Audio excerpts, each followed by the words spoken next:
आता बातमी आहे धाराशिवमधून. धाराशिवमध्ये गॅस एजन्सीबाहेर प्रचंड गोंधळ पाहायला मिळालाय. गॅस एजन्सीच्या कार्यालयात लोक घुसलेले आहेत.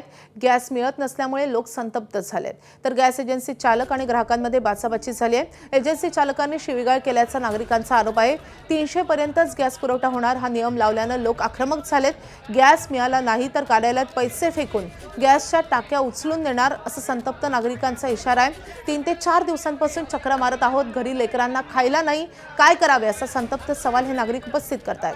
गॅस एजन्सी बाहेरून या सगळ्या परिस्थितीचा आढावा घेतलेला आहे आमचे प्रतिनिधी आप्पासाहेब शेळके यांनी.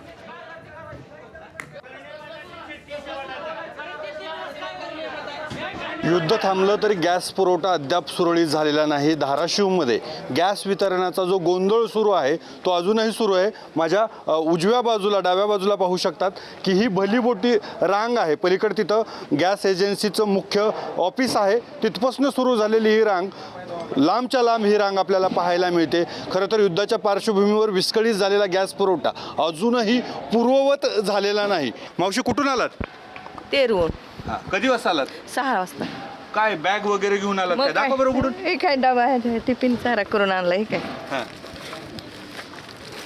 डबा घेऊनच. मग डबा घेऊनच बसावं लागतं. का बरं? आता किती वेळ लागतं किती नाही, दिवस जातं इथंच. हां. मग कुठं जायचं जेवायला? किती वाजता आलात मावशी आणि कुठून आलात? 4 वाजता इथूनच आलो देशपांडे स्टँड. हां, मिळेल का गॅस? काय 2-3 दिवस झालं बसून. हां, 3 दिवस झाला, 3 दिवसामध्ये गॅस भेटला नाही. कुठं पण यायचं दररोज लेकर बाळा घेऊन हो. कुठं पण खर्च करायचं आम्ही. हो. हा इथं बाराला आम्ही पोटा बाराला हां. चहा पाणी नाही काय नाही. हां. हो हिळभर इथंच बसतो आम्ही. 2 भेटत नाही गॅस. काल 1 वाजता आम्ही घरी गेलो. परवा दिवशी नंबर लावलेला आहे गॅसला. आज 3रा दिवस आहे, आम्ही चक्कर मारतोय. घरी जेवणाचं नियोजन कसं आहे? काय चुलीवर नाही. चालू आहे. चुलीवर जर मुबलक गॅस पुरवठा असेल तर हा पूर्णपणे प्रशासनाच्या गॅस वितरण व्यवस्थेचा हा बोजवारा उडाल्याचं आपल्याला पाहायला मिळत आहे. आप्पासाहेब शेळके, एबीपी माझा, धाराशिव. एबीपी माझा, उघडा डोळे बघा नीट.